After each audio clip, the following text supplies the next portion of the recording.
ओम नमः सिद्धिभ्यः। ओम नमः सिद्धिभ्यः। ओम नमः सिद्धिभ्यः। मंगलमय मंगलकरण वीतराग विज्ञान नमो तार जाते अरहंतादिमान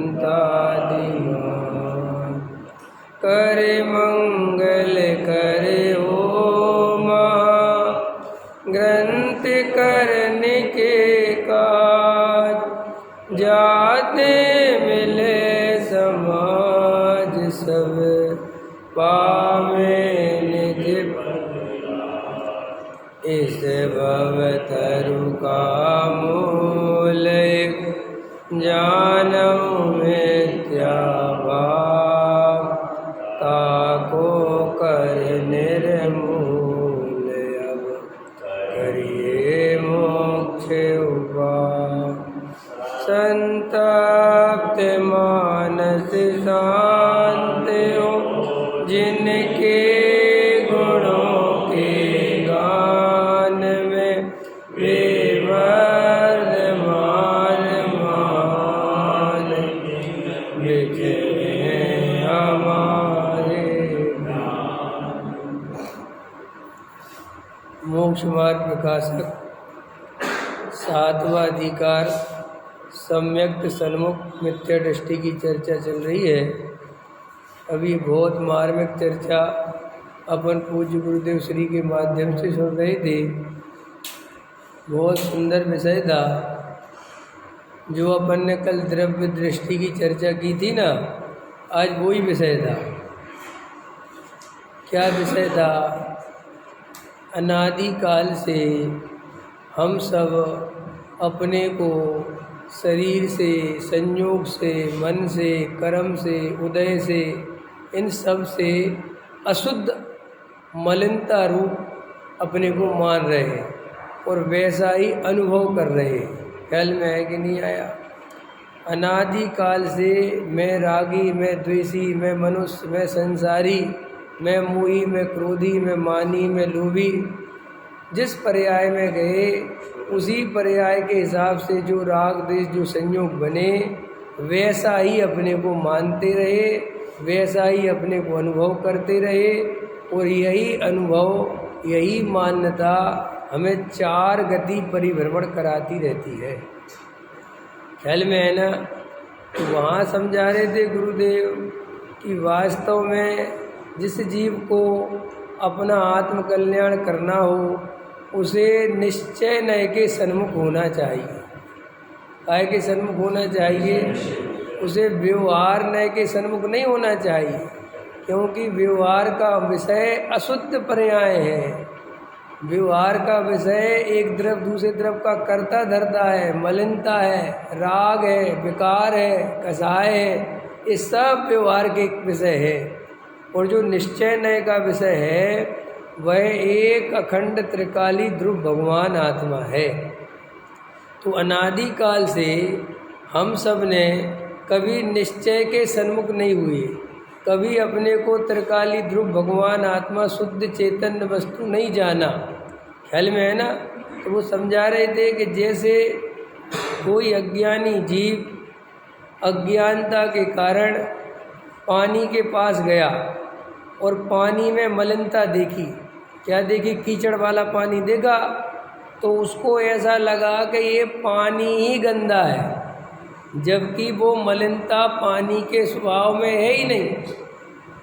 ऐसे एकम एक मिला हुआ दिखाई देने पर भी गंदा पानी, अपन ही बोलते ना पानी गंदा है, तो पानी उस समय भी बिल्कुल गंदा नहीं है। अगर पानी गंदा हो तो कभी शुद्ध हो ही नहीं सकता, ठीक है कि नहीं?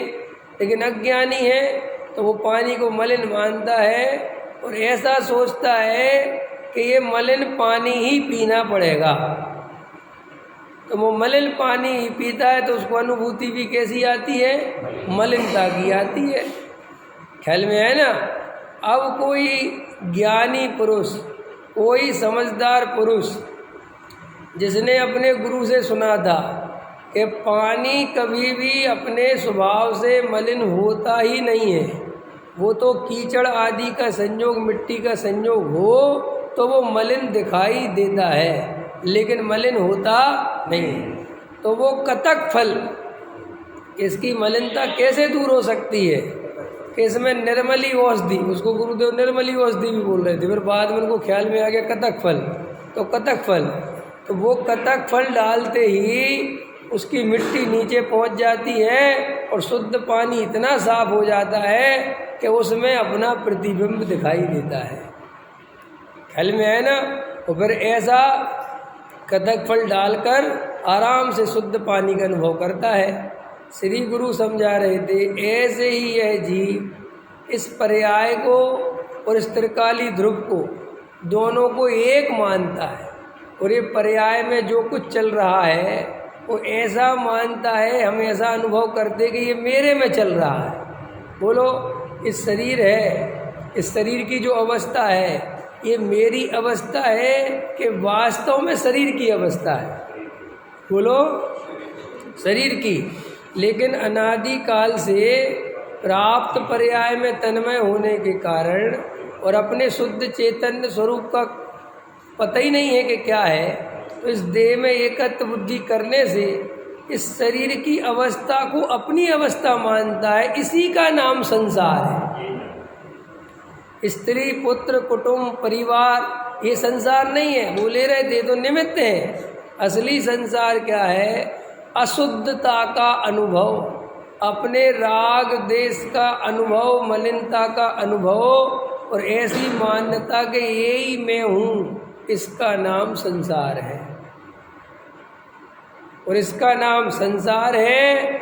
और फिर क्या ले रहे थे कि किसी गुरु के निमित्त से या शास्त्र के निमित्त से जब ऐसा जाना कि अरे ये द्रव्य कर्म, भाव कर्म, नो कर्म मेरी चीज़ नहीं है, ये तो मेरे से भिन्न है, मैं तो ज्ञान स्वभावी शुद्ध चैतन्य मूर्ति त्रिकाली ध्रुव वस्तु हूँ, ऐसा उसने शास्त्र और गुरु के माध्यम से जाना।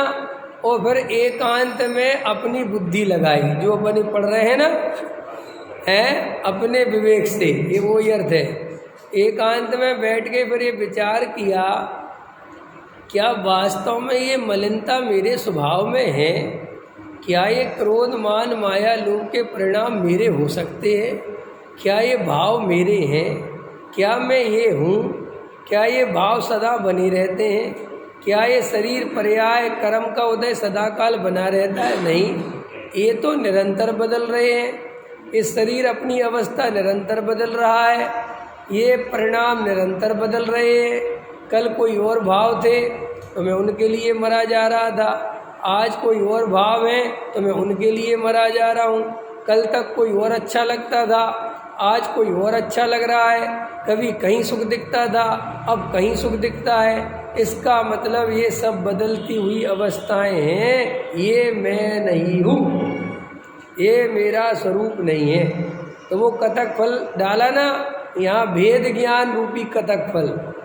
कौन सा कतक फल लगाना है? भेद ज्ञान। भेद ज्ञान रूपी कतक फल के द्वारा पर्याय और द्रव्य का भेद जाना, स्वभाव का और विभाव का भेद जाना, त्रिकाली ध्रुव ज्ञायक भगवान आत्मा को पहचाना, संयोगों को पहचाना, संयोगी भाव को पहचाना, और भेद ज्ञान के बल से उन दोनों में भेद करके उस त्रिकाली ध्रुव भगवान आत्मा में एकत्व किया, उसमें अहम किया, उसे अपना स्वरूप माना।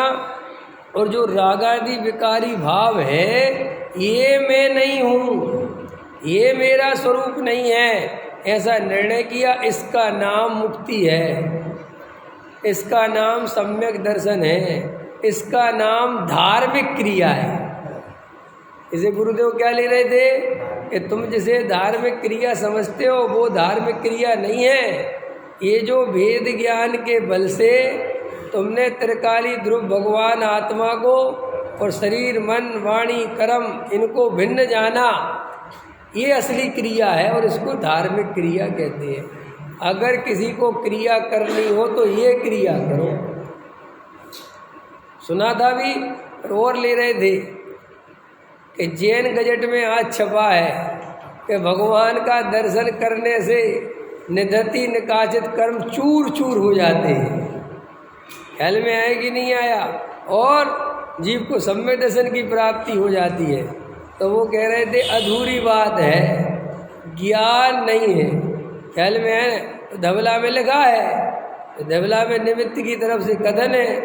तो वो कह रहे थे कि जब तक भगवान की तरफ देखे तब तक भगवान का आदर, और जब अपनी तरफ देखे तो स्वभाव का आदर। जो भगवान ही भगवान की तरफ देखे, अपने स्वरूप की तरफ नहीं देखे, तो वास्तव में वो भगवान का भी आदर नहीं करता और अपना भी आदर नहीं करता। ख्याल में आया कि नहीं आया? अपन ने अनादि काल से अपना अनादर किया है और बाहर के पर वस्तुओं को आदर देते हो, और अपनी स्वयं की जो चैतन्य वस्तु है उसका अनादर चल रहा है, उस तरफ ध्यान नहीं है। ख्याल में देखो, वेद ज्ञान करना सरल है, लेकिन तुम्हें अंदर में विश्वास तो होना चाहिए कि मैं त्रिकाली ध्रुव हूँ, मैं आत्मा हूँ, ये बदलती हुई पर्याय मेरी नहीं है। एक बार बैठ के निर्णय तो करना ही पड़ेगा ना। और ऐसा नहीं है कि ये निर्णय करना कोई कठिन हो। क्यों कठिन नहीं है? क्योंकि पर्याय प्रति समय चेंजेबल है, वो बदल ही रही है। तुम चाहे कुछ भी कर लो, और आत्मा नहीं बदल रहा है, ये स्वभाव प्रकट है ना, नहीं है क्या? देखो, आपके बचपन से लेके अभी तक क्या क्या पलट गया, सब पलट गया ना। सारे भाव पलट गए, सारी क्रियाएं पलट गई, शरीर पलट गया, सब सोचने समझने के तरीके पलट गए, लेकिन जानने देखने वाला वहीं का वहीं है। तो इससे पता चलता है ना कि मैं जानने देखने वाला तत्व हूँ, मैं ये पलटने वाली चीज़ नहीं हूँ। इनका क्या करूँ? बोलो, बचपन में थे तो अपने को बचपन वाला मानते थे, अब 55 में है तो अपने को 55 वाला मानते हैं, लेकिन ना बचपन अपना ना 55 अपना। सच्चाई है कि नहीं? लेकिन बस प्राप्त पर्याय में तन्मय होने की आदत पड़ी है कि नहीं पड़ी है? अरे भैया, आप वस्तु का स्वरूप गहराई से समझो। संसार में कहीं कुछ नहीं रखा है, और कुछ कहीं नहीं रखा माने एकत्व करने लायक कुछ नहीं है। बाकी तो अपन संसार में कर क्या सकते हैं? जिस समय जो पर्याय जैसी आनी है वो आएगी। कल बताया था, अपने को पर्याय दृष्टि से देखना यही मिथ्यात्व है। खोटी पर्याय पैदा होना मिथ्यात्व नहीं है। पर्याय अच्छी बुरी होती नहीं, पर्याय तो पर्याय होती है। अच्छा बुरा क्या होता है? पर्याय में एकत्व करना बुरा होता है, और पर्याय से एकत्व तोड़ना अच्छा होता है। बस पर्याय तो जैसी हो सो हो। शरीर काला अच्छा कि गोरा अच्छा? शरीर ना काला अच्छा ना गोरा अच्छा, लेकिन शरीर में एकत्व बुद्धि बुरी है। तो अपन पर्याय को बदलने की चेष्टा छोड़ दें, और जो पर्याय जैसी हो रही है उसे भेद ज्ञान पूर्वक, ये मत भूलना, भेद ज्ञान पूर्वक स्वीकार करें, और अपनी आत्मा को अनंत शक्तिमान देखें। हम अनंत शक्तिमान हैं। कैसे शक्तिमान हैं? देखो, आत्मा का स्वभाव कैसा है? उसे कभी भूख नहीं लगती, उसे कभी प्यास नहीं लगती, उसे कभी गर्मी नहीं लगती, सर्दी नहीं लगती, उसे कोई बीमारी नहीं होती, उसका कभी नाश नहीं होता, उसे कोई द्रव्य कैद करके नहीं रख सकता, कोई रोक नहीं सकता, अमूर्तिक है। और इतना ज्ञान गुण का, अनंत गुणों का धारी है, इतना शक्ति वाला है कि जब वो अपने स्वभाव पे आएगा तो एक समय की पर्याय में अनंत लोकालोक को जान लेगा। अनंत शक्तिमान पदार्थ हूँ मैं, और फिर भी अपन रुपया पैसे से अपने को शक्ति वाला मानते, भावों से अपने को अच्छा बुरा मानते। यही तो मिथ्यात्व है, और मिथ्यात्व कोई दूसरा नहीं है। लेकिन अपन इतनी हिम्मत नहीं जुटा पाते कि अपने को देह से भिन्न, क्रिया से भिन्न, संयोगों से भिन्न, पर्याय से भिन्न, रागादि से भिन्न इतना चले रहते। गुरुदेव, क्या है संसार? अपने को शुभ भाव वाला मानना, शुभ भाव में एकत्व बुद्धि करना, क्रिया में एकत्व बुद्धि करना, ये कर्म मैंने किए, ये कर्म का उदय मेरे में आया, ये राग मैंने किया, ये सब मिथ्या दृष्टि के लक्षण हैं। अब बोलो सम्यक दृष्टि के होने के लिए क्या है?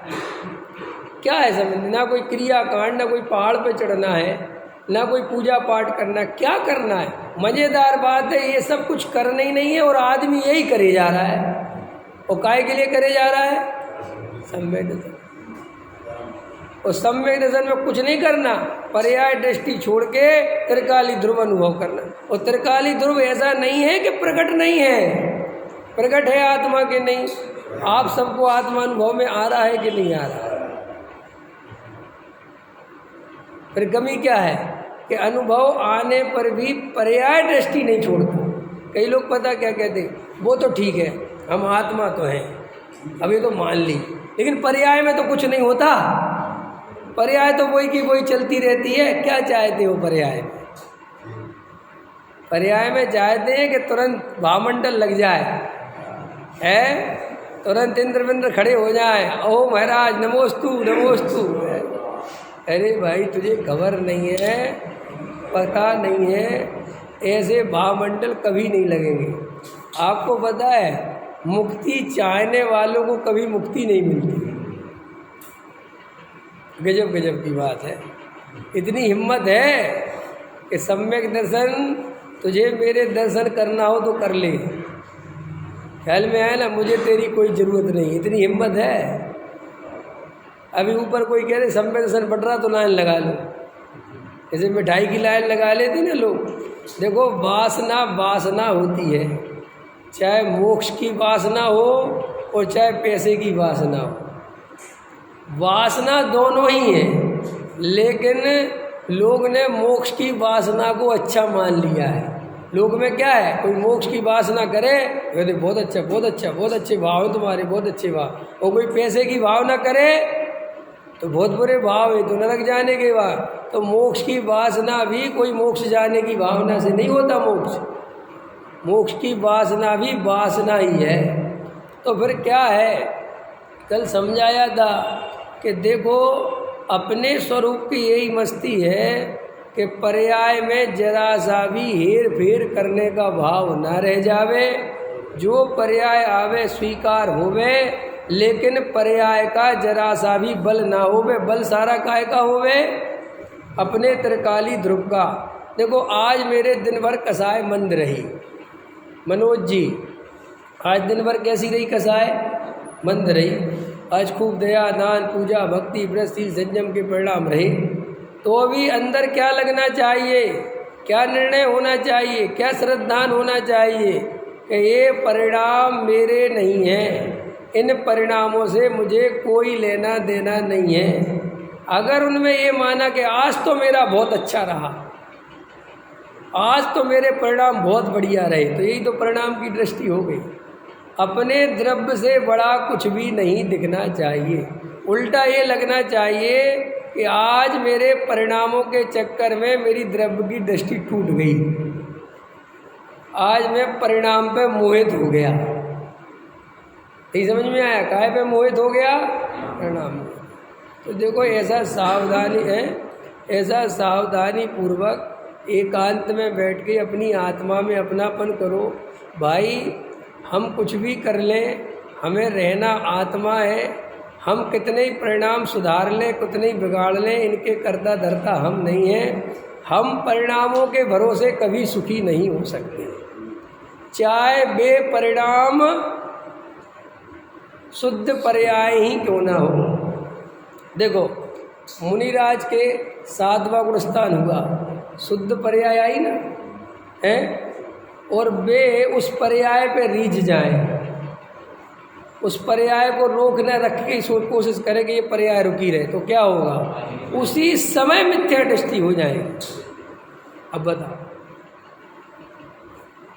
कितना खतरनाक। क्योंकि शुद्ध पर्याय इसी का ही नाम है जो अपने को पर्याय देखती ही नहीं। शुद्ध पर्याय की परिभाषा बोलो। जो अपने को पर्याय नहीं देखती उसी का नाम शुद्ध पर्याय है। जो अपने को त्रिकाली ध्रुव अनुभव करती है। देखो चारित्र्य क्या है? अपने स्वरूप में लीन था। तो स्वरूप में लीन कौन हुआ? पर्याय के द्रव।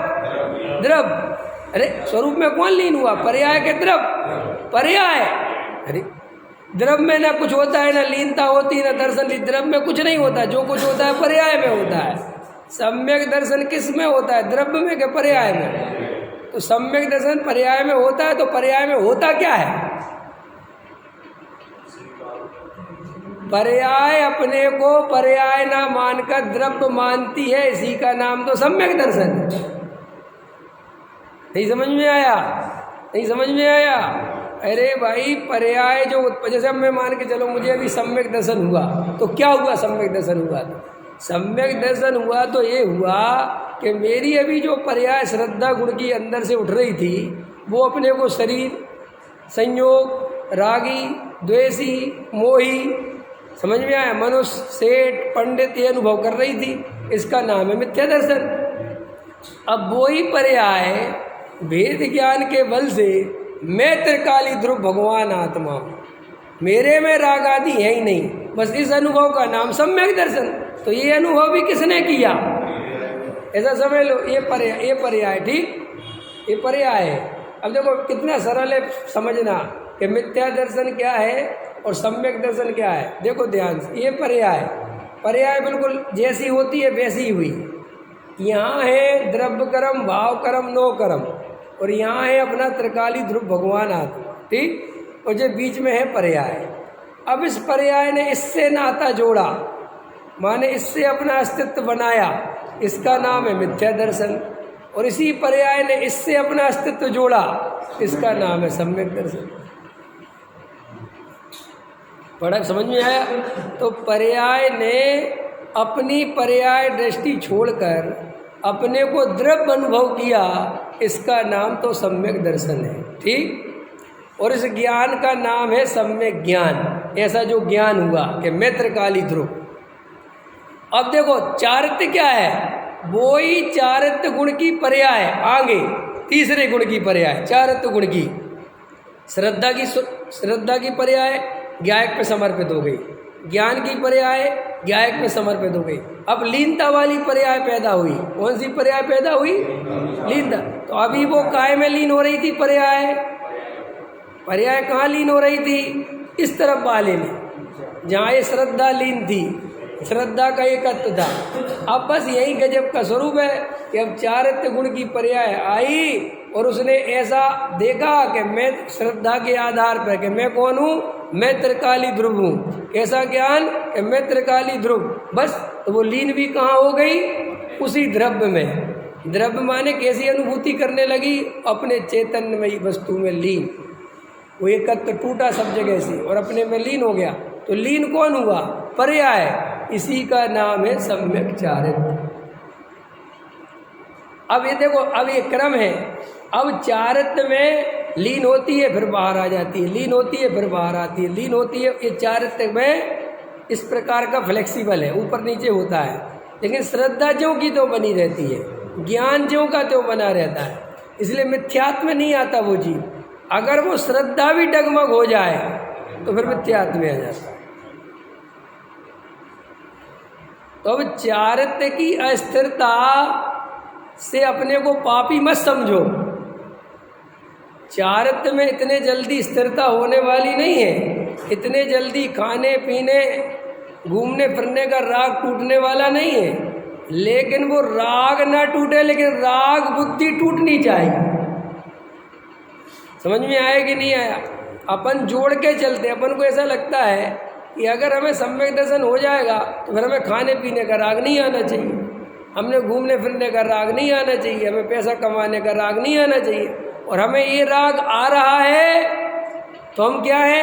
कहते भाई यही तो पर्याय दृष्टि। इसीलिए तो सम्यक रुका हुआ है। इसलिए नहीं होता क्योंकि वो बार बार पर्याय से देखता है। रमेश जी नहीं आ रही समझ में बात? अरे भाई मैं कमाने वाला नहीं हूँ, मैं जानने वाला हूँ, मैं खाने वाला नहीं हूँ। लेकिन पंडित जी गजब है, प्रत्यक्ष तो खा रहे हैं, प्रत्यक्ष कमा रहे हैं और हम कमाने वाले नहीं है। भाई ये चलता है ना, अंदर चलता है कि नहीं चलता? ये धारा चलती कि नहीं चलती? बोलो मनोज, यही धारा चलती है ना कि कमा तो रहे हैं, 1 मिनट तो बच नहीं रहे उसके बिना। और हम कहते हम कमाने वाले नहीं जी, अच्छा धंधा है। कहते भी रहो कि हम कमाने वाले भी नहीं हैं और रात दिन लगे काहे में रहो। ये जो हमारे अंदर चलती धारा है, यही सम्यक दर्शन नहीं होने देती, यही असली भूल है, वो बना रहता है। क्योंकि वो पर्याय दृष्टि यही तो कहती है, कह रही साहब हम क्यों, हमें ऐसा लगता है पर्याय शुद्ध हो तो हम शुद्ध मानेंगे। सीधा गणित क्या है हमारा। जैसे अभी आप अपने को धर्मात्मा क्यों नहीं मानते, बोलो। क्योंकि हम इसलिए नहीं मानते कि हमें कमाने का राग, खाने का राग, घूमने का राग, पहनने का राग, ओढ़ने का राग है, ठीक। और मान के चलो जे कसाई की मंदता से जे राग टूट जाए, माने जे राग नहीं रहे, ब्रह्मचारी बन जाते हैं। अभी मान के जैसे बन गए ब्रह्मचारी, तो देखो उनको पक्का भ्रम होता है कि तुम पापी हो और हम धर्मात्मा। होता है कि नहीं। और ऐसा मत समझना कि उनको ही होता है, तुम्हें भी होता है। नहीं होता कि कैसे कि अभी तुमने थोड़े नियम ले लो, थोड़ा खान पीन सुधार लो, थोड़ा शुद्ध सात्विक भोजन करने लगो, 2 बार बिल्कुल बंधा हुआ खाने लगो, और मंदिर पूजा पाठ भक्ति तो करते ही हो, थोड़ा और कमाने का भी थोड़ा कम कर लो। बस आपको ऐसा लगेगा कि मेरे को अब धर्म हो रहा है या मैं धर्मात्मा हो रहा हूँ। अथवा कोई ऐसा करता हुआ दिखाई दे तो धर्मात्मा दिखाई दे। और इसलिए जो ध्रुव की बातें असर नहीं करती। पूज्य गुरुदेव श्री का प्रवचन लोगों को समझ में क्यों नहीं आता, पता है आप? क्योंकि सबके है पर्याय दृष्टि, वे करते हैं द्रव्य दृष्टि की बात। तो सबको ऐसा लगता है कि जे इमली बता रहे और है आम। पकड़ में आ रहा कि नहीं आ रहा है? अधिकतर लोगों को तो ये बात ही समझ में नहीं आती कि यार प्रत्यक्ष में राग देश चल रहे, सब कुछ चल रहा है, और ये कहते मैं है ही नहीं, राग मेरे में है ही नहीं, राग मेरे में है ही नहीं, तो किस में है? मेरे में नहीं है। तो ये आफत है।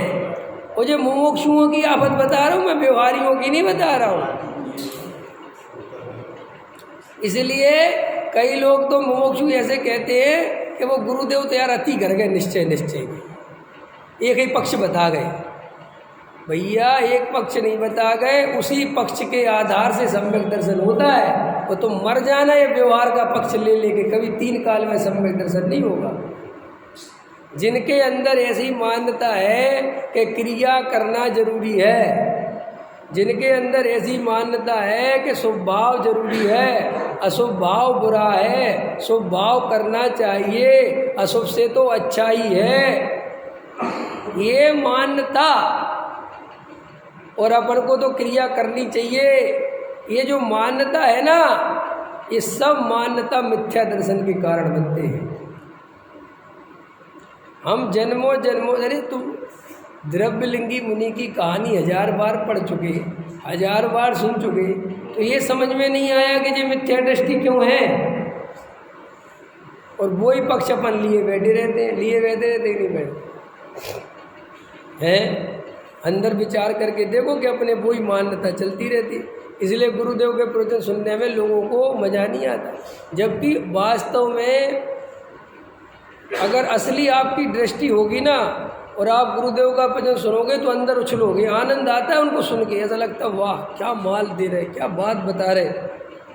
भाई साहब आपको बताऊं मैं, त्रिकाली ध्रुव की लगातार चर्चा मिथ्या दृष्टि कर नहीं सकता,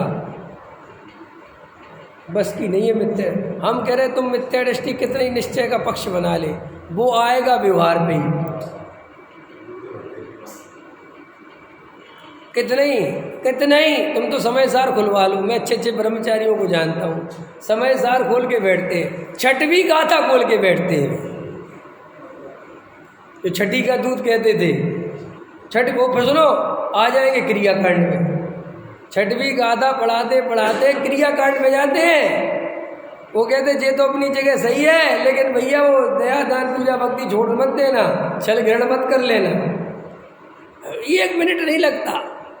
ओ भाई साहब एक गुरुदेव थे कि जिनके सामने चरणानियों खोलो और बिल्कुल क्रिया ही कांड की बात खोलो, तो भी उनके मुंह से निकलता था व्यवहार का कथन है असत्यार्थ है, झूठा है, ऐसा वस्तु का स्वरूप है नहीं।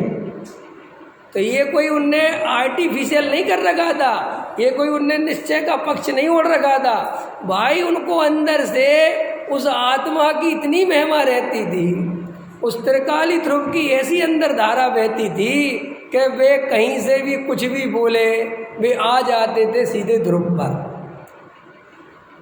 लेकिन जिनके पर्याय दृष्टि है उनसे कितने ही द्रव्य दृष्टि बुलवाने की कोशिश करो, वे लौट फिर के आ जाएंगे पर्याय पर ही। मैं अच्छे अच्छे ब्रह्मचारियों को जानता हूँ, कभी कभार सुन भी लेता हूँ कि अब सुधर गए क्या, समझ गए है, तो देख लेता हूँ कि ना सुधरे। कभी कभी कोशिश तो करते हैं कि थोड़े निश्चय नए वाले बैठे हैं, थोड़े पुराने, तो थोड़ी निश्चय नए की चर्चा ले लें, लेकिन ले नहीं पाते क्योंकि वो अंदर तो धारा बह रही है क्रियाकांड की, अंदर तो धारा बह रही है व्यवहार की, तो वो जाएगी कहाँ, नहीं समझ में आया। जैसे गुरुदेव लेते थे, बहुत समझाते थे कि जिसने जो खाया हो तो डकार भी काहे की आएगी, उसी की आएगी, हल में आएगी नहीं। ऐसा ही है, जिसने जो अनुभव चल रहा है जिसके, उसके प्रवचन में वही चर्चा आएगी, चाहे तुम समय सार खोल दो और चाहे प्रवचन सार खोल दो। और ज़्यादा ही तोताराम शास्त्री होगा, समझ में आया, तो वो तोताराम शास्त्री भी होते, उनसे भी बहुत सावधान रहना पड़ता। तोताराम शास्त्री ऐसे होते कि गाथा पढ़ी, टीका पढ़ी, जो लिखा वो बता दिया, जय श्री राम, चलो। वो अपना अनुभव लेते ही नहीं, समझ में आया कि नहीं, उन्हें मतलब ही नहीं। कुछ टाइप के ऐसे पंडित भी हो, उनको पढ़ाने से मतलब है, यहाँ द्रव्य से लिखा है, यहाँ गुण से लिखा है, यहाँ पर्याय से लिखा है, यहाँ ये अर्थ है, यहाँ निश्चय से लिखा है, यहाँ व्यवहार से लिखा है, ये पर्याय किसे कथन है, ये द्रव्य से कथन है, ख्याल में आया कि नहीं। और फलाने शास्त्र में भी ऐसी चर्चा आई है, फलाने शास्त्र में भी ऐसीच आई है, वो बहुत बढ़िया चर्चा है, आप लोगों को समझना चाहिए सब तरीके से, ठीक है। जय जिनेन्द्र। ये तोताराम शास्त्री जो खुद भी कोई निर्णय नहीं करते और सामने वाले श्रोताओं का भी कोई निर्णय नहीं कराते, बस शास्त्र में पढ़ पढ़ के जो लिखा है वो बताते चले जाते। हल में आया कि नहीं आया, क्यों कि उनका ध्यान ही नहीं है ना व्यवहार की क्रिया की तरफ, ना निश्चय की तरफ। उन्होंने तो पढ़ा है तो आगे पढ़ा देते हैं, देखें ऐसे कि नहीं देखे हैं, नहीं देखे तो देख लेना, ख्याल में है ना। लेकिन असली वक्ता तो वो है जो अपने आगम से, तर्क से, युक्ति से, परपर गुरु के उपदेश से चलते हुए अपना अनुभव भी श्रोता को बताए कि मैं ये बात अपने अनुभव से भी कह रहा हूँ, तब तो दम है ना। शास्त्र ही शास्त्र की सुनाते रहोगे तो शास्त्र कर क्या लेंगे तुम्हारा, तुम भी आगे सुनाते रहना। तो देखो गुरुदेव को सुनोगे, लेकिन ये पर्याय दृष्टि वालों को गुरुदेव समझ में नहीं आते। जिनको जरा सा व्यवहार का पक्ष है, क्रिया कांड का, देखो गुरुदेव तो ये तक लेते ना कितना कि व्यवहार की दृष्टि ही संसार है। देखो निश्चय नय की दृष्टि मुक्ति है, स्वतंत्रता है, सम्यक दर्शन है, और व्यवहार की दृष्टि मिथ्या दर्शन है। और ये व्यवहार की दृष्टि माने पर्याय दृष्टि। बोलो स्वभाव करना कि नहीं करना, थोड़ा परीक्षा कर ले, स्वभाव करना कि नहीं करना। मनोज जी से करते हैं, बताओ करना चाहिए स्वभाव कि नहीं करना चाहिए। स्वभाव छोड़ देना चाहिए ना, क्रिया करना कि छोड़ देना, बोलो। देखो मनोज जी सोच रहे कि यार क्या जवाब, जबकि मैं कह रहा हूँ सोच क्यों रहे हो, जो जवाब पता है वो दो, या जो समझ में आया वो दो, गलती तो सुधरेगी, है कि नहीं। आप बताओ इंजीनियर साहब, हाँ देखो इंजीनियर साहब रोज आते हैं ना, तो समझ गए कि वे अपने आप होते हैं, कोई स्वभाव छोड़ दें, स्वभाव छोड़ दें, ये प्रश्न ही महामूर्खों का है, महामूर्ख आदमी का प्रश्न है कि स्वभाव छोड़ना मत। क्या छोड़ना मत, इसका मतलब तुझे भी कुछ समझ में ही नहीं आया। अरे भाई स्वभाव का कर्ता मैं हूँ कहाँ, अशुभ भाव का कर्ता मैं हूँ कहाँ, जब जिस समय जो पर्याय में शुभ भाव होना होगा वो हुए बिना नहीं रहेगा, और अशुभ भाव होना होगा वो हुए बिना नहीं रहेगा, तो फिर तो हम तो अशुभ ही अशुभ करेंगे, हम तो शुभ करेंगे ही नहीं। देखो ना यानी ये ऐसे चलता लोगों को, ऐसी बात सुनकर तो लोग अशुभ ही अशुभ करेंगे, कोई शुभ करेगा ही नहीं। सुनो, ये बात सुन के तुझे इसलिए ख्याल में आता है कि तेरे अंदर पर्याय दृष्टि होने के कारण तू अपने को शुभ अशुभ का कर्ता मानता है, तो तुझे ऐसा लगता है कि अगर मैं ढील दूंगा तो मैं अशुभ ही करूंगा, क्योंकि तेरी रुचि तो अशुभ में ही है। नहीं समझ में आया? पत्नी होती ना, पत्नी, अब थोड़ा उदाहरण दे रहा हूँ तो समझ में आया, तो वो पति को ज़्यादा ढील नहीं देती। ढील तो समझते हो ना, थोड़ी बहुत जासूसी रखती है। अगर पति ज़्यादा खुश रहने लगे, ख्याल में है ना, एकदम मन संवर के रहने लगे, ज़्यादा खुश रहने लगे, तो पत्नी देखती है ये बहुत खुश रह रहा है, ख्याल में आया कि नहीं आया, तो उसको ये भी लगता है कि इतना खुश मेरे से तो रह नहीं सकता। नहीं समझ में आया? लगता है कहीं और चक्कर है इसका। अब देखिए ना गजब की बात, इसका मतलब क्या, कमी तेरे में है, तेरा ये कॉन्फिडेंस लो हो रहा है, इसका मतलब तू भी जानती है तुझे खुश नहीं रखती। नहीं समझा? लेकिन जो वास्तव में ईमानदारी हो उसको कभी विकल्प नहीं आएगा, जिसके अंदर असली हो कि जाओ तुम्हें जा जाना, मुझे क्या पड़ी तुम्हारी, ख्याल में आया ना। अगर मेरे प्रेम में, मेरे समर्पण में कमी होगी हो या तुम में अकल नहीं होगी, समझ में आया, तो तुम्हारी ऐसी बुद्धि होगी, वरना तुम जानो मुझे कोई नज़र सावधानी रहे। ऐसे श्री गुरु कहते हैं ये तो मिथ्या दृष्टि फिसलता ही अशुभ पे है, ये तो नरकादि के भय से, स्वर्ग आदि की चाह से शुभ में लगा पड़ा है, लगना नहीं चाहता। क्यों अरविंद जी यहाँ बैठे हो, खाने तो पनीर पकौड़ा है, अब लेकिन यार पंडित जी छोड़ेंगे खाएंगे, तो देखो शुभ भाव हो रहा है जबरदस्ती, और पनीर पकोड़ा आ रहा है अंदर से, तो इसको ऐसा लगता है कि अगर मैं अपने को स्वतंत्र छोड़ दूंगा तो मैं तो पनीर ही पकोड़े पे चला जाऊँ, फिर मैं सुबह 6 बजे उठ के आऊँगा काहे को। इसका मतलब ये है तुम जे हंटर की दम पे आ रहे हो,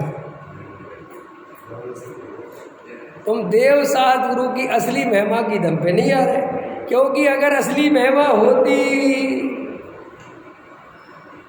तो चाहे मैं कितना ही कहूँ, जैसे लोक में अपने बेटे की इतनी महिमा है कि लोक में कोई कहे तुम्हारा बेटा बेवकूफ़ है, तुम्हारा बेटा सांवला है, तुम्हारा बेटा बढ़िया नहीं है, तो भी माँ बाप का प्रेम कम नहीं होता।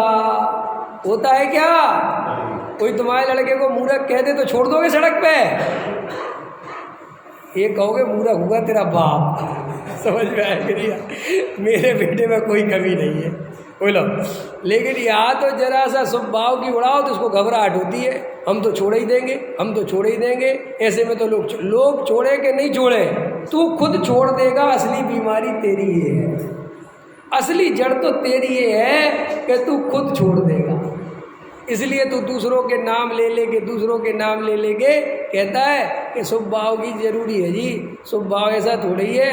अरे भैया भरत जी भी देखो दर्शन करने तो जाते थे, आकृतिम चैत्यालयों के दर्शन करते थे,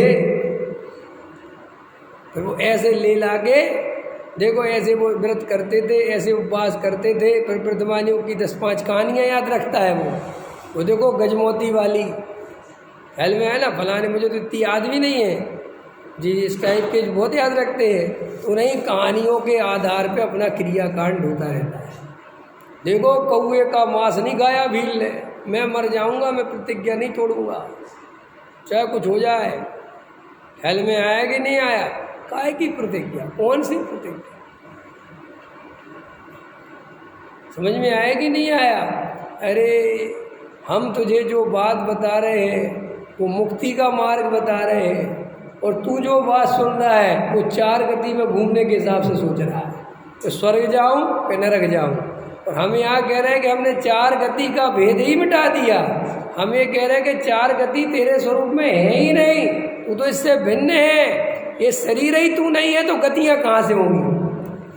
ये निर्णय करने वाला सम्यक दृष्टि होता है। और ये अगर आप निर्णय नहीं कर सकते, आप पर्याय दृष्टि नहीं छोड़ सकते, तो आप कितने ही समय सार सुनो, कितने ही पंडित बदलो, कितने ही महाराजों के पास जाओ, कितने ही तीर्थों की वंदना करने जाओ, कितने ही शरीर का क्लेश करो, कितने ही अपने को भूखा मारो, कितने ही उपवास करो, जो करना है वो करो। 3 काल में शुद्धात्मा की दृष्टि के बिना, अपने को त्रिकाली ध्रुव देखे बिना मैं पर्याय का कर्ता धर्ता नहीं हूँ। जिस समय जो पर्याय होनी है वो होगी। ऐसे श्रद्धान के बिना 3 काल में सम्यक दर्शन नहीं हो सकता। और ये मैं अनुभव से बता रहा हूँ, शास्त्र से नहीं बता रहा। शास्त्र में यही लिखा है।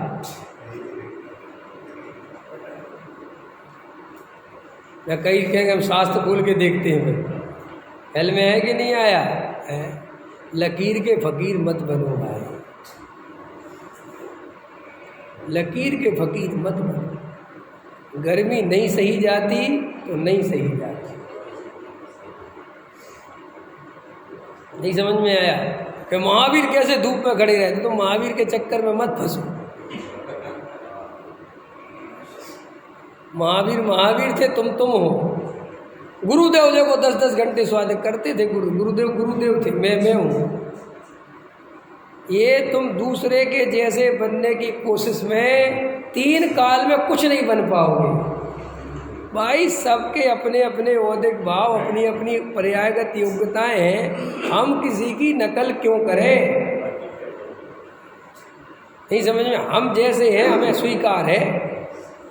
हमें नहीं आता ज़्यादा पढ़ने का तो नहीं आता, क्या करें। लेकिन पर्याय दृष्टि मत करो, द्रव्य दृष्टि करो। पर्याय सबकी अलग अलग है, द्रव्य सबका एक जैसा है। ये फायदा है कि नहीं? इसलिए ज्ञानियों ने द्रव्य की दृष्टि बताई, पर्याय की नकल करने को मना करा। कल के प्रवचन में आया था, एक भी ज्ञानी अपने से पहले हुए ज्ञानी की कोई भी क्रिया की, कोई भी पर्याय की नकल नहीं करते। करते हो तो बताओ। अजितनाथ ने आदिनाथ की नकल करी, असंभवनाथ ने जितनाथ की करी। बोलो करी हो तो बताओ, करी क्या? जैसा है ठीक है, उसमें क्या है। लेकिन अपन क्या करते हैं, ये जो शास्त्रों से पढ़ के आचरण पालते हैं ना, इससे क्या होता है, वो आचरण तुम्हारे अंदर से तो निकला नहीं, शास्त्रों से पढ़ के पाला, इसलिए अंदर कष्ट होता है। आचरण तो वो ही असली है जो तुम्हारे अंदर से आवे है।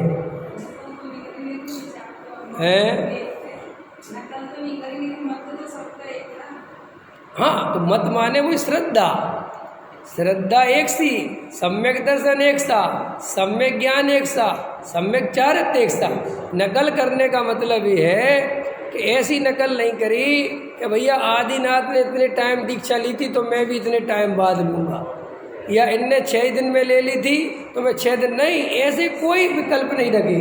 सब वस्तु के स्वरूप पे अखंड श्रद्धा रखी। जिस समय जो होने योग होगा, जब हमारा बैराग आएगा आ जाएगा।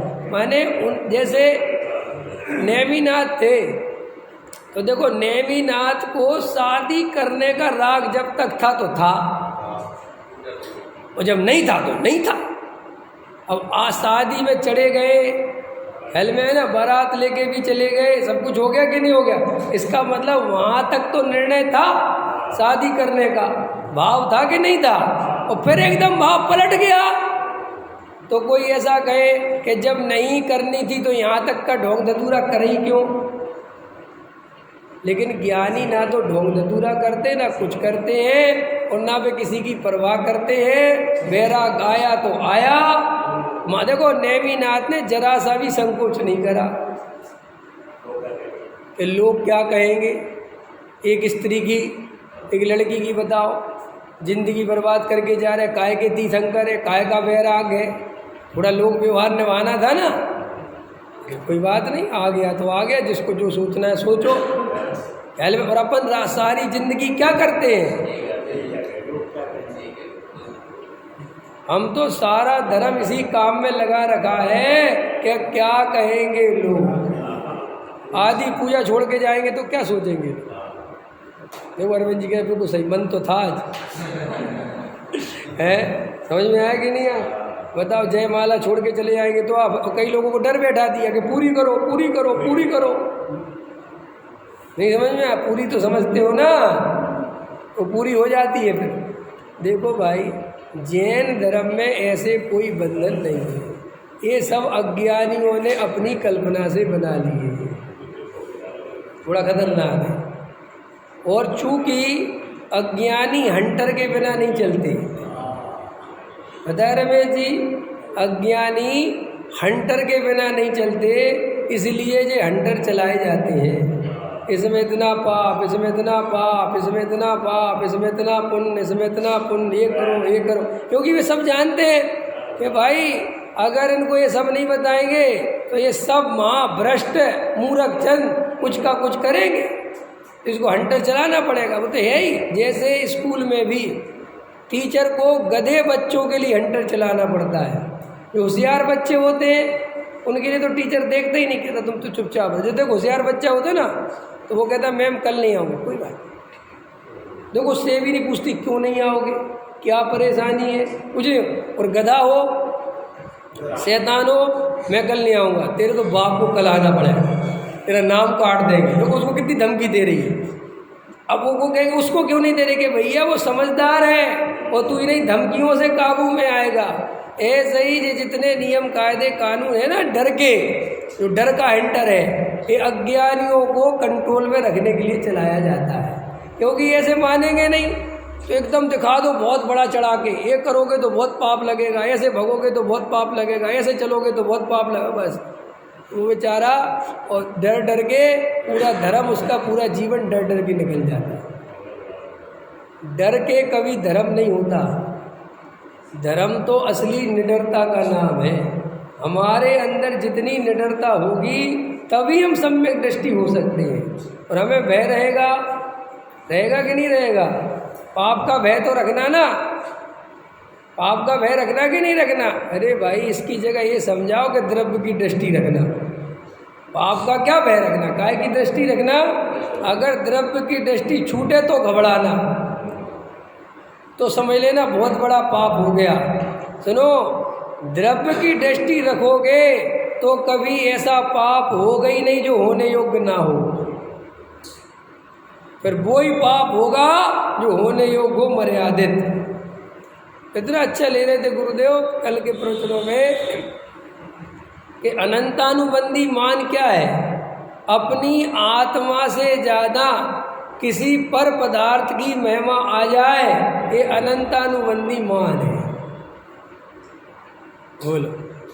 और अपन को आत्मा के अलावा काय काय की महिमा नहीं आती। तो देखो गहराई से विचार करना है। अपने को जो कल स्वाध्याय में आया था, दो काम करने हैं भैया। एक, अपने त्रिकाली ध्रुव भगवान आत्मा की दृष्टि रखनी है, और जो जो पर्याय हो रही हैं उन्हें भेद ज्ञान पूर्वक, ये पर्याय मेरी नहीं है, मेरा स्वभाव नहीं है, मैं तो एक अखंड शुद्ध चेतन तत्व हूँ, इसकी दृष्टि और पर्याय से भेद विज्ञान और पर्याय को स्वीकार। अगर आप ये 2-3 सूत्र बताए हैं आज, कल भी यही है, इन सूत्रों के आधार से आज दिन भर अभ्यास करना, आपको ऐसा लगेगा कि अपने आप ही दिन भर आत्मा दिखता रहा। और नहीं दिखे तो कल सुबह फिर प्रश्न खड़ा करना कि हम इस आधार से चले थे लेकिन हमें तो नहीं देखा। तो फिर क्या करोगे कि फिर बताएंगे कि फिर देखो। ऐसे ही दिखेगा और दिखने का कोई उपाय नहीं है। तुम ये सोचो कि कल कोई दूसरी बात बता दूंगा, बात तो यही है, करना तो यही है। अब उसी की व्याख्या अलग अलग ढंग से शास्त्रों में चल रही है। मूल मुद्दे की बात तो सिर्फ इतनी है कि त्रिकाली ध्रुव की दृष्टि, पर्याय से भेद ज्ञान और पर्याय की स्वीकार। बस पर्याय जैसी हो सब स्वीकार है, चाहे शुभ भाव हो चाहे अशुभ भाव हो, भेद ज्ञान पूर्वक स्वीकार है। लेकिन काय पूर्वक? भेद ज्ञान पूर्वक एकत्व पूर्वक अगर स्वीकार करे तो महामिथ्या दृष्टि हो। सहजानंदी